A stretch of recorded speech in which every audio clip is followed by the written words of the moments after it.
Welcome to Mind the Business Gap, the podcast where we explore the insights that business schools don't teach. Today we have Chris J.Bennett, Head of Strategy of Fablr, someone who gets B2B marketing team back into the boardroom. He's helped 100 plus marketing teams, worked on strategies that's driven 50 million plus revenue, and also coached leaders. Welcome, Chris. Thank you. It's good to be here. Thanks. How are you doing today?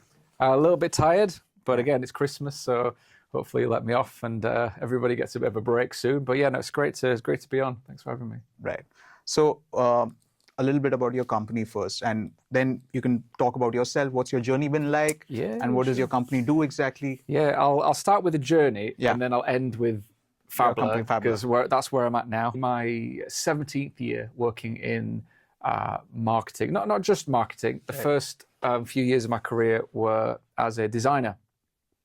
And it took a few years to realize I was terrible at it. So that was fun.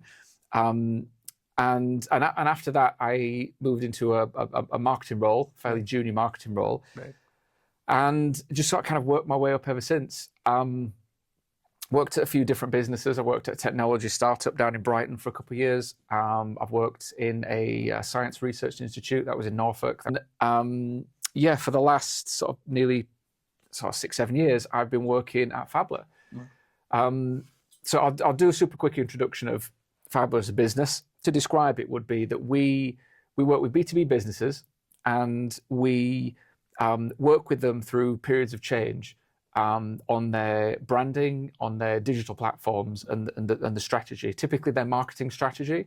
From a business point of view, the two main reasons clients come to us are, the first one is when something in the market has changed. So the need to transform has been effectively imposed upon them by market conditions, the technical For example, market changes. For example, we had a recruitment client a couple of years ago that had quite heavy UK based, but they had a quite heavy part of the business in the US, and the stuff that they were working on started to fall away. The markets didn't do so well, and they ended up pivoting to move that part of the business to the Middle East. That was their positioning wasn't that they had in the US wasn't right for that market. So in order to achieve that pivot, they needed to sort of rethink their brand positioning.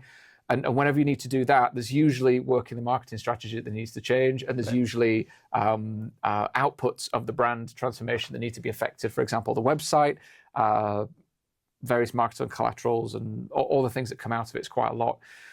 So it's usually change happens in the market, and a business needs to adapt effectively. The other reason is often when a client wants to as kind of reach the top levels of the arena that they're in, the pond that they're in, and to grow their business, they've realized that they need to go and effectively fish in a larger pond. It's like a tier up of client. Maybe you're working with tier 4 clients, and now you need to go up to tier 3 clients, and eventually you have your tier 1 clients at the top, which are really huge clients. But the trouble is, when you make that jump, your peer competitors that were in the smaller pool are now all of a sudden much larger and more established. And that's when we'll jump in and help those clients reposition themselves. It's usually a more premium position in the market, because they're usually trying to win larger contracts, so they need to have a certain element of gravitas about them, and feel like they fit in a bit more. Because sometimes these businesses don't have 20 years lying around to build there organically, and to just let it happen naturally. They kind of want to get moving fairly quickly with it. So we help them with that. Like I said, I've been there for about 6 or 7 years. As you mentioned, my role there is head of strategy. So I help the clients with their thinking and setting the direction, and then the team go and actually do the real hard work. We like to work on really interesting stuff. So I just want to understand, so just for the viewers, what does a strategist basically do when you're thinking for the brands? What does a strategist actually do? You had mentioned earlier, strategy is nothing without execution, something you had said.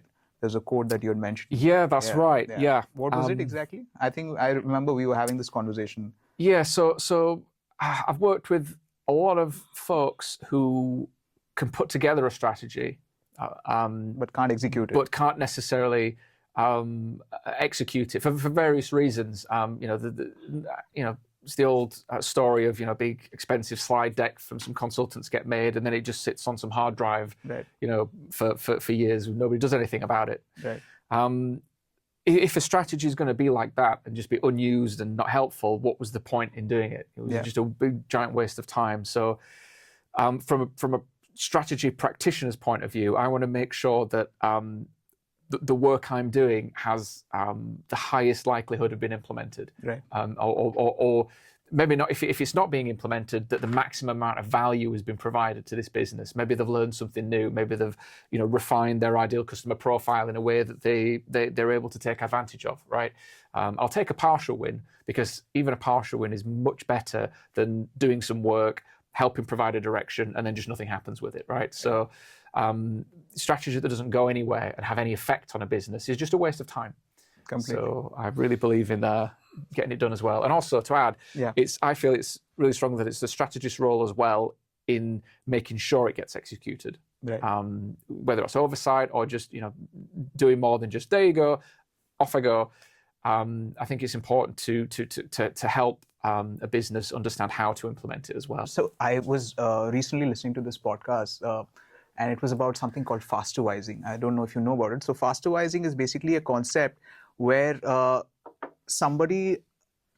there's a trend which is happening, like the kiss cam which happened, at the Coldplay concert. Somebody picks up on that trend.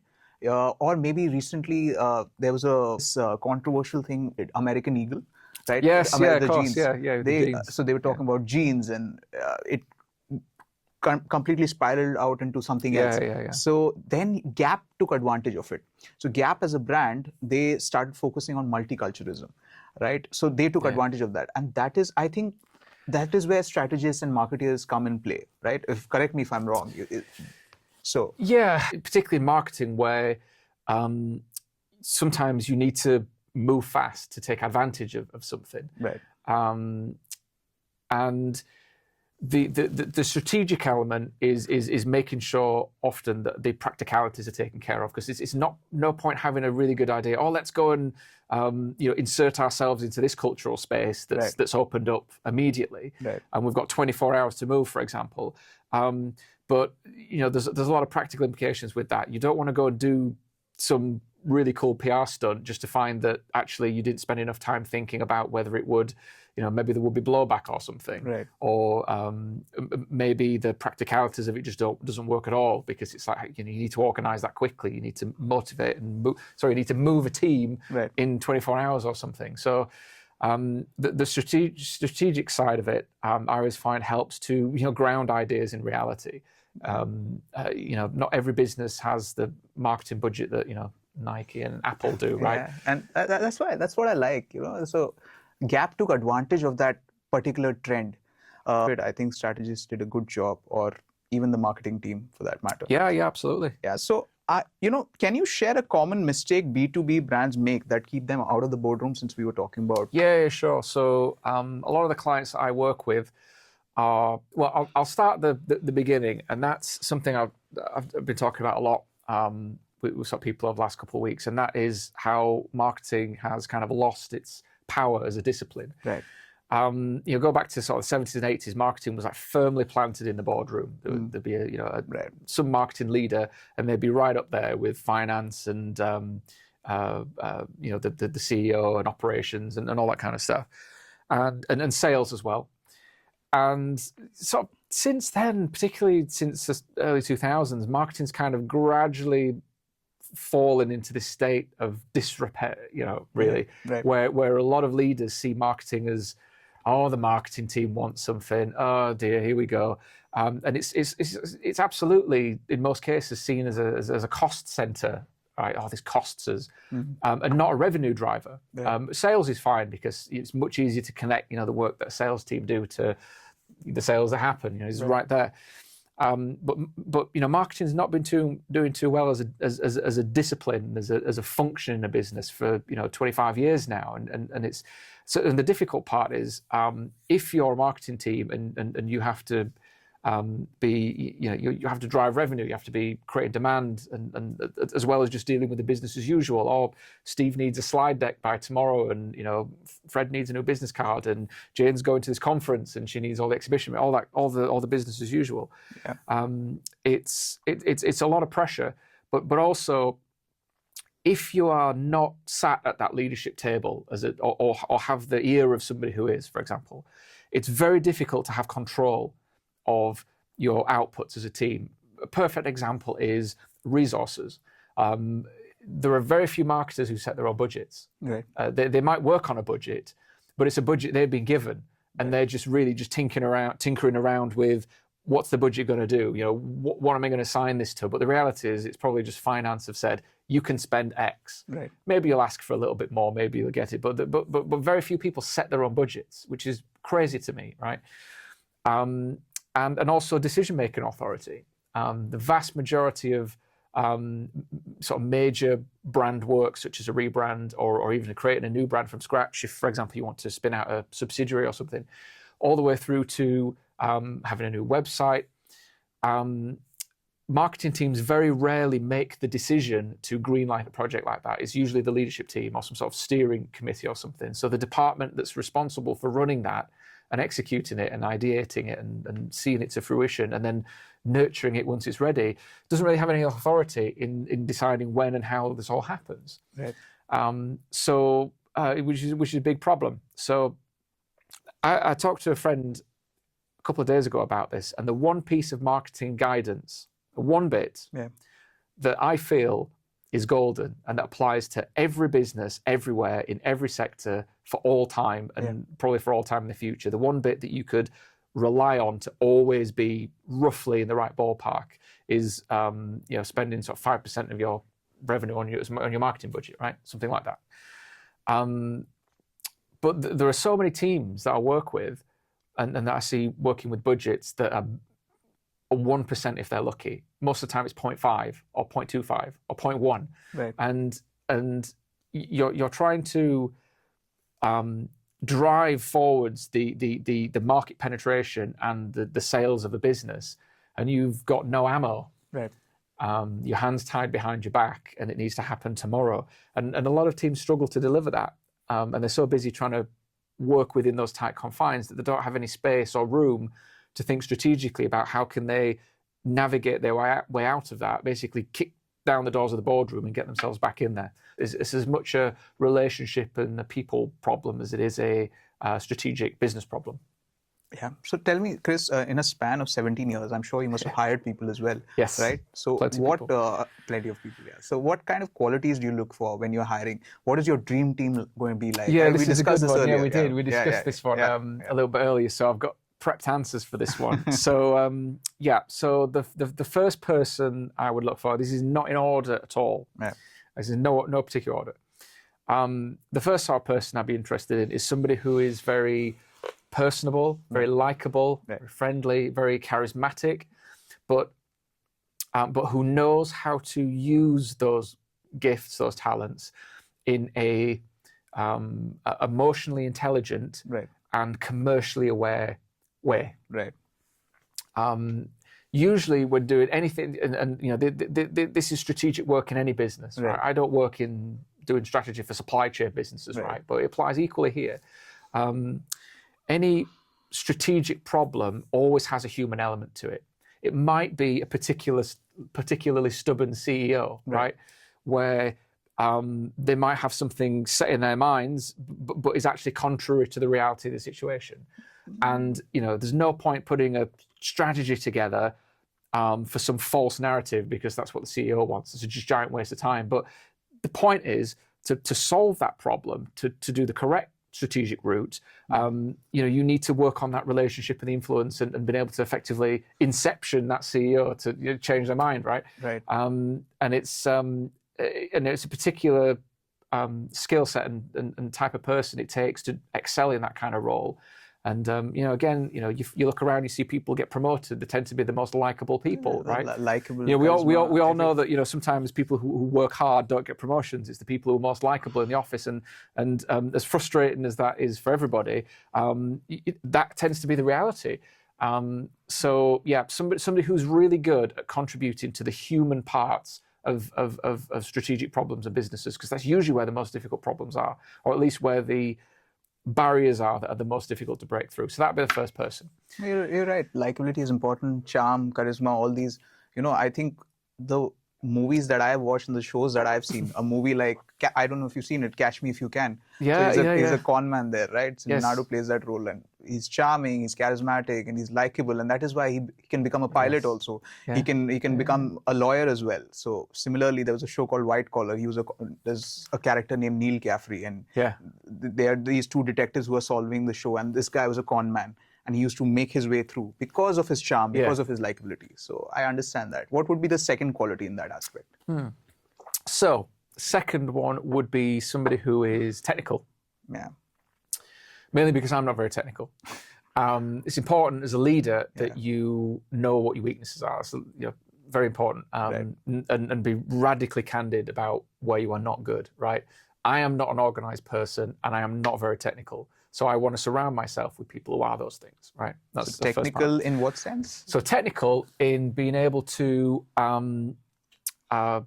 look at the often the technology in a given space that you have to operate in to do that strategic work. Then a very easy one I've seen before is where something like this tends to be B2C, but where you've got like, a Facebook ad campaign or something, and if you've got your tracking set up wrong, it might be double counting every conversion. Right. So it looks like you're driving a really good return on investment, but actually the reality is your results aren't anywhere near as good as that. It's just a technical issue, right? Yeah. But the problem is to identify that and to go in and apply the correct technical fix. Need somebody who is technical, and that can go all the way through to working with like APIs and third-party integrations and things like that. So somebody who's able to understand and look at a system and be like, is this system robust? Right. Is there integrity in the system in all the right places, so that we know that the data and the outputs of it are reliable, right?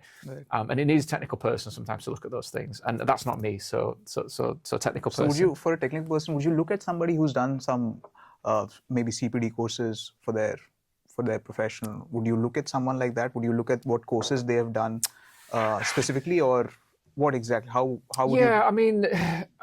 I always look at the person holistically as everything's together. I've worked with brilliant technical people who are self-taught. I've worked with brilliant technical people who have a giant long list of certifications and degrees and master's degrees. And, particularly when I was working in the Science Institute in Norfolk, I was practically the only person in the institute without an advanced PhD. Right. But for me, I think it's more about looking at that person. Their experience is really important, but equally, if it's somebody who's looking to make a start in sort of a technical role, or it could be even like on the data analysis side of it, because there's different levels of technical depth with data analysis, and if it's more on the more technical side, writing scripts and the manipulation of data, for example, which can still be quite technical to do. Then the more evidence, the more things you can put together as a package of you as a person that can demonstrate your competence there, or your attention to detail, then great.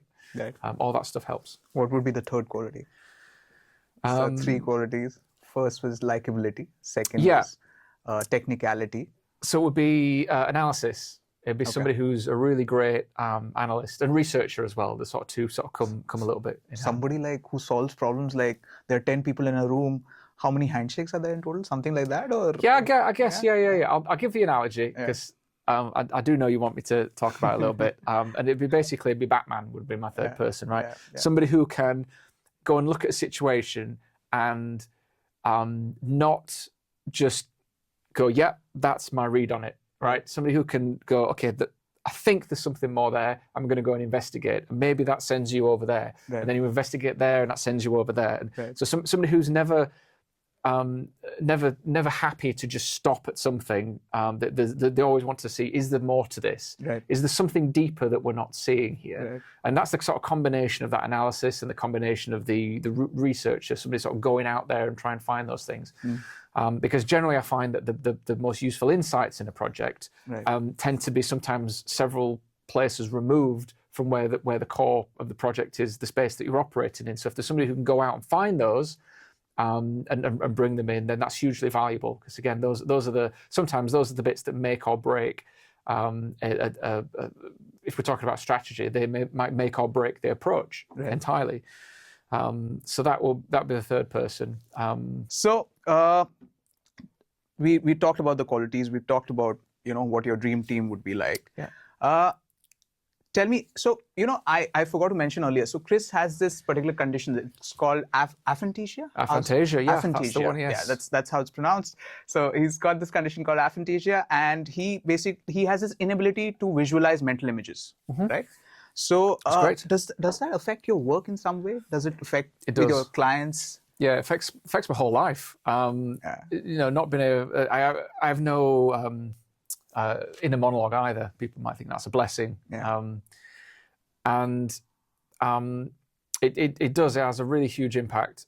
Partly because I have like a high degree of focus all times. Right. Simply because there's nothing distracting me. Right. There's no inner voice in my head. I can't visualize anything at all. So it does make it very easy to focus and concentrate on something. It also allows as you grow up with a sort of neurological difference like this or something. I don't think it's like a condition. I think it's like a neurological divergency or something they call it. It's just a different way that the brain's wired. Right. It basically it's something to do with the connection at the back of the brain, where when you try and imagine an apple, in most people the connection is able to send that thought into the optical bits in the brain, and you get this in your mind's eye picture of an apple, right? Right. The wiring that does that just doesn't exist in my brain.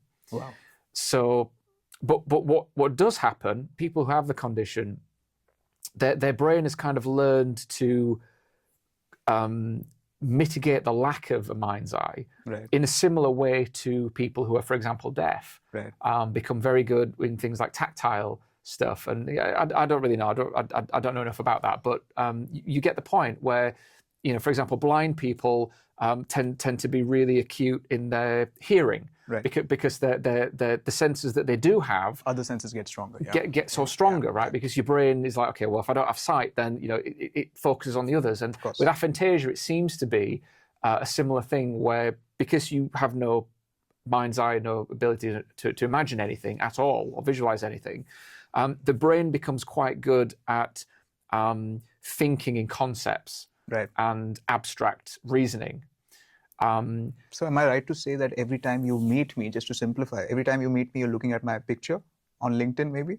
It is conditions correlated. There is a condition, a specific condition for people who can't recognize faces. Right. Now, I can recognize faces. I just have a difficulty doing it. Okay. Right. And if it's somebody I've seen met regularly, and we've chatted a few times before, so it's getting to the point now where I can recognize you. Right. But it's taken 4 or 5 meetings and interactions to get to that point. Right. Up until that point, I very much have to kind of check somebody's picture on LinkedIn or something before I go, because otherwise, if for example, I did that before we met the other day in a cafe to have a chat about something, and I had to check my phone as you were coming in, because I was worried that I might not recognize you if you walked in. Chris was happily standing with his phone there with my LinkedIn photo, and I was yes, like a weirdo. No, that's but but in terms of how it impacts my work, right.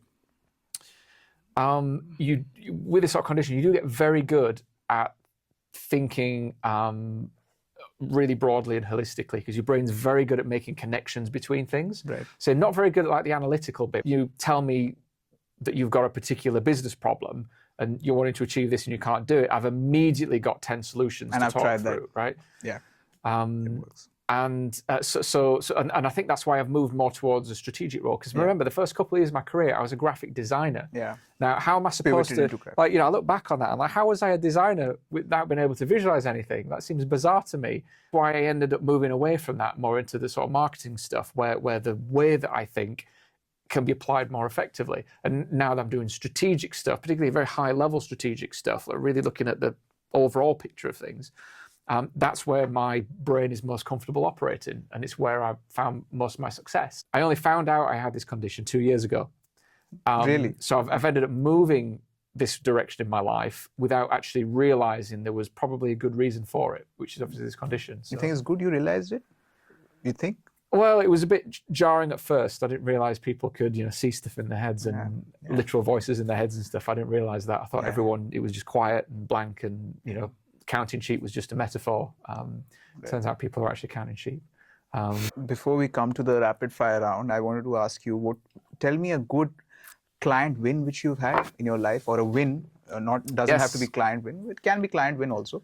And one or two epic fails that you think are worth mentioning. Yeah, okay.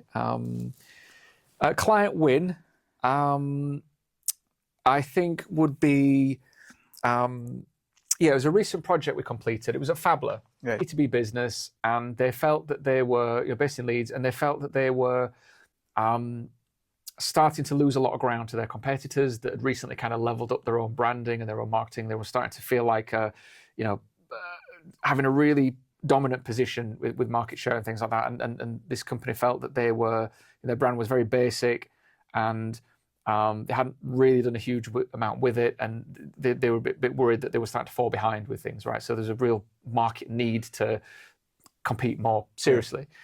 And we did a brand refresh for them within some very tight confines. The company effectively owned by a much larger business in France, and there were some fairly tough confines that we had to work within with touching the brand, because it was effectively under an umbrella of brands. And then we rebuilt their website and did a bunch of other stuff, and it was quite complicated. But the thing I liked about it was it was one of those projects where every single thing went right. The project management was completely on point. Right. We finished ahead of time, exactly when we needed to, on budget. The client was thrilled throughout the whole thing. We've got loads more follow-on work to do with them, and they're a brilliant client as well. Right. Huge shout out to them. And the whole team pulled together. It was just one of those projects where just absolutely everything went perfectly well.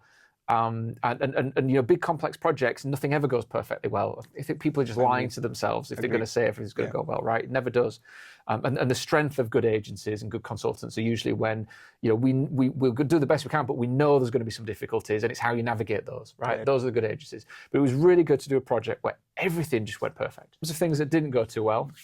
Give it to me. And I know you wanted to, because we were talking about this earlier, right? It's a ridiculous example. I posted this out on LinkedIn. One of those times where you post something and you get immediate regret, thinking, I can't believe I've just put that into the public domain. But anyway, so I'll tell you the story. Yeah.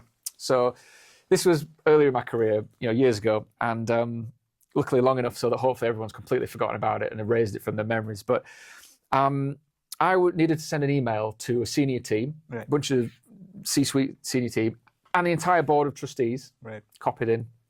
So I sent him an email, and a couple hours before, somebody sent on a Slack message this link to this funny video. I just had a look, and it was a video. You might have seen it. It's the one where the squirrel gets its nuts trapped in a fence. As terrible and as crass as that is, but it was kind of funny. Poor squirrel, but it was a good laugh. I've heard it twice, and I still find it funny. Exactly. And anyway, so I'm like, oh, this is funny. It's an old video, but it was funny. And anyway, so I copied it from the Slack channel, pasted it into YouTube, watched it, whatever. Yeah. Anyway, it was in my clipboard, and you can see where this is going, because when I went back a couple hours later to after lunch or something to finish the email, send it off, I kind of accidentally selected and somehow pasted in just the URL of this thing. And I'm like, oh, damn it, I know what that video is. Try and scrub it out and go back. But in my panic to do that, I hit send. Right. So the entire board of trustees and a bunch of C-suite people got an email with no subject line in and just a link to a YouTube video of a squirrel getting its nuts trapped in a fence. Which was not my best move. Right. So two outcomes.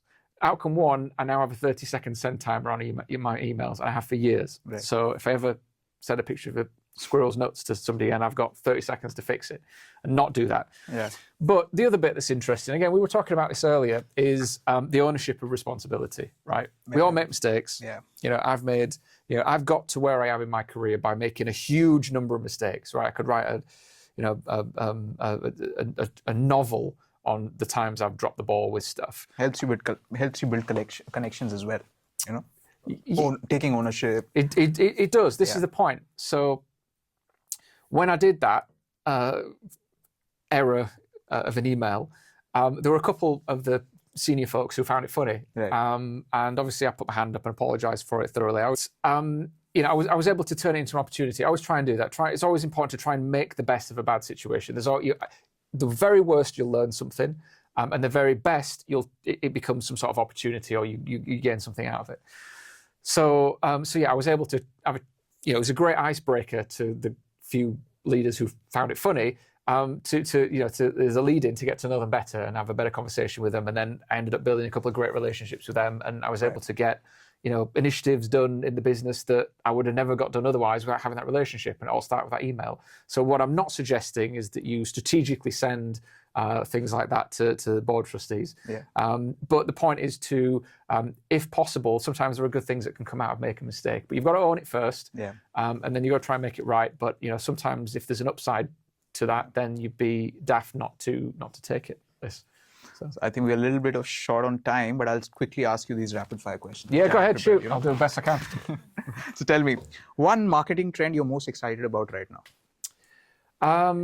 Marketing trend, actually influencers for B2B. Right. A few people have done it before with great success, but I think people are taking it seriously. For years, influencers and creators have been huge in B2C, right, and sell products, customers, things like that. But I think next year, a lot of businesses, particularly B2B, and this could be what are typically considered very boring businesses, accountants and selling complicated heat pump configuration services, whatever it is, need to be understanding that there are other professionals out there with audiences of engaged people that would be their ideal prospects, and they should go and speak to them and collaborate. I think that'd be great for next year. Right. One habit that helps you be productive? Helps me be productive, talking things through with other people. Rather than sit in my own thoughts, it helps me really filter out what I need to be doing quickly by just talking it through quickly. But it depends on the people as well, right? Who you're hanging out with. Yeah, it does, yeah. Luckily, the team of Fablr are really good. If I want to get something done and I'm not sure, I have a chat through something, and then I can sit and focus and get it done. So right. Yeah, I like to speak to somebody else about something. Right. One misconception about strategy that you wish everyone knew? Oh, that's a good question. Misconception. I'd probably touch back on the people aspect. The strategy bit is the easy bit. Right. It's the people around it, the people you're working for, the people you're working with, the people you need to go and talk to understand what's going on with suppliers, third parties. Also, the people are the difficult bit. That's the bit that's usually where you get the biggest problems, but also the most value if you do that right. So the strategy, I always think that's the easy bit. It's the people around it that are the difficult bit to sort out. Right. This one's for me. Your favorite movie? My favorite movie? Yeah. Oh, that's a good question. It's my favorite movie. It's going to be Aliens, sequel to Alien. Is it the one which is the older one? Oh, the sequel you mentioned? Yeah, it's a sequel to Ridley Scott's Aliens. Yeah. Directed by James Cameron, Right. 1986 or something. Right. Somebody who's going to quote me wrong. I've given the wrong name. But it's around then. Sigourney Weaver. I just think it's a fantastic film. Not only is it a brilliant sequel, right, but for me, everything works about that film. Right. Brilliant character development. Just really, really, really fun. I just love it. I could watch it a million times. So a bit of a weird one, but yeah, I love that film.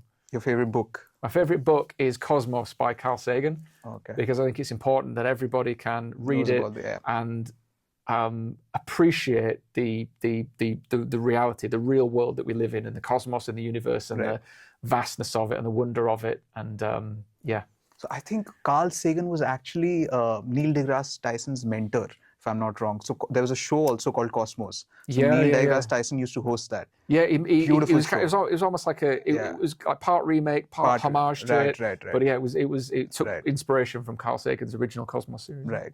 One piece of advice that you'd like to give across to business students, be it undergrad, be it postgrad, be it working professionals, people who are trying to pivot into marketing or strategy roles. What one piece of advice that you'd like to give them, or something that you'd like to say? Yeah, sure. Yeah. First one would build your personal brand. Right. I've only started taking my own seriously in the last month or two, right? And I'm about to enter my 17th year of doing this next year. Right. If I'd have started doing that 17 years ago, I'd probably be in a much better place. Yeah. So start doing that. Do it on LinkedIn, and learn as much as you can about how to build your personal brand. It's a craft and a skill, and study it just like you would study, business dynamics, right? Right. Take it seriously and build it, because your network is your net worth. Yeah. And to build that starts by building your own sort of personal brand. Right. You're not doing it to be an influencer. You're just doing it so that your voice as a professional Right. is out there, because nobody's going to listen to you if you're not actually out there saying stuff, right? So that'd be huge.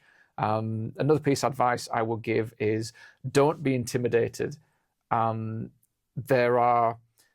I first started my career, especially in marketing, we started to move towards maybe being like that sort of middleweight level. There were lots of people who were very, very, very senior, you know, I've got 20 years of experience, 25 years, and they kind of beat you around the head with it, right? Now, most of those folks had 30 years of experience that, looking at what they were achieving, was just 1 year of experience repeated 30 times. Right? Don't get me wrong, there's some fantastic people out there who've got a lot of experience and are really good at what they do. Right. But just because you've been in an industry for 25 years doesn't mean you're any good at all, right? Yeah. Competence and ability is not correlated with your experience at all, in my view. I've worked with some, for example, designers, just because it's an easy example, who have graduated less than 6 months ago, and they're some of the best designers I've ever worked with, right? So don't be intimidated. Just because somebody's got a fancy title, a nice car, and has been working at Microsoft or whatever else, don't be intimidated. Most people are winging it, and not everybody is good. Not everybody is competent. Because I feel a lot of young professionals feel like they can't step out and can't suggest ideas and can't think big because they feel that, you know, oh, I haven't earned the right. Forget all that. If you've got something interesting to say, if you've got an interesting idea, put it out there, because good leadership will listen to a good idea, whether the most junior person in the business says it or whether it's the chief financial officer. A good idea is a good idea.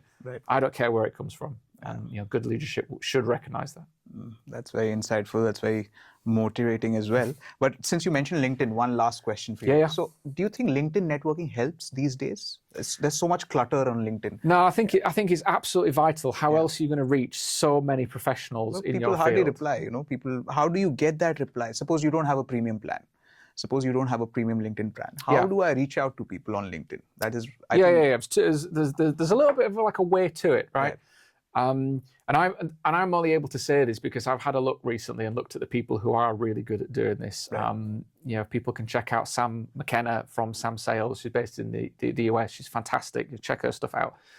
So I'm only saying this because I've gone and done my homework and looked at the people who are really good at it, right? You've got to show up, and you've got to do it consistently, over time. Small things compound. So the people who have done it and not been successful with it have kind of done a little bit and then gone, oh, I've not seen success after 2 or 3 weeks, or I've not been hired at McKinsey after doing it for a month, and then gone, this doesn't work, right? It was never going to work that way. In terms of reaching out, 2 things to do. You want to find the people in the world who are relevant to you or what you want to do in your space, those authoritative voices, the places you want to work or whatever. Find those people and then comment on their stuff. Just wait for the post, comment on their post. Not just, that was cool, Steve, thank you. But if you know, Steve Smith has posted about some strategy thing, what's your take on that? Drop it in the comments. Be thoughtful about it. And do that enough. And then after a few weeks, they'll start recognizing you, pop up in their feed. Then send them a DM. Send them a connect request first. They'll probably accept it because they'll recognize your little thing because you've sent them 3 or 4 thoughtful comments. And then you can DM them and then say, you know, I'd really love to learn more about this. Maybe see if they'd be happy to jump on a 15-minute virtual coffee.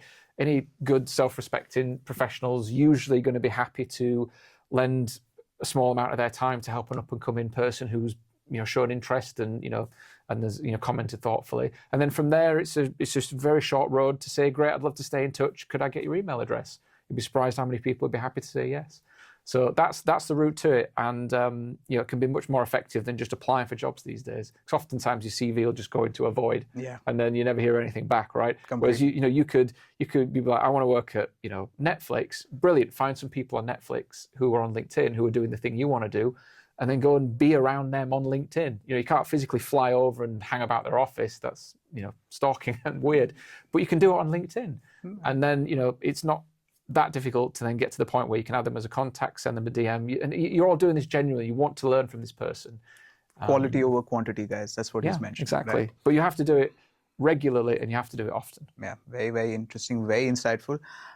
So I think, you know, when it comes to Chris, I think we can go on for hours. We've done it before. Yes, Before this we always podcast, do. we We always go do, 2-3 yes. hours. We can talk about it. Yes. But thank you for coming today.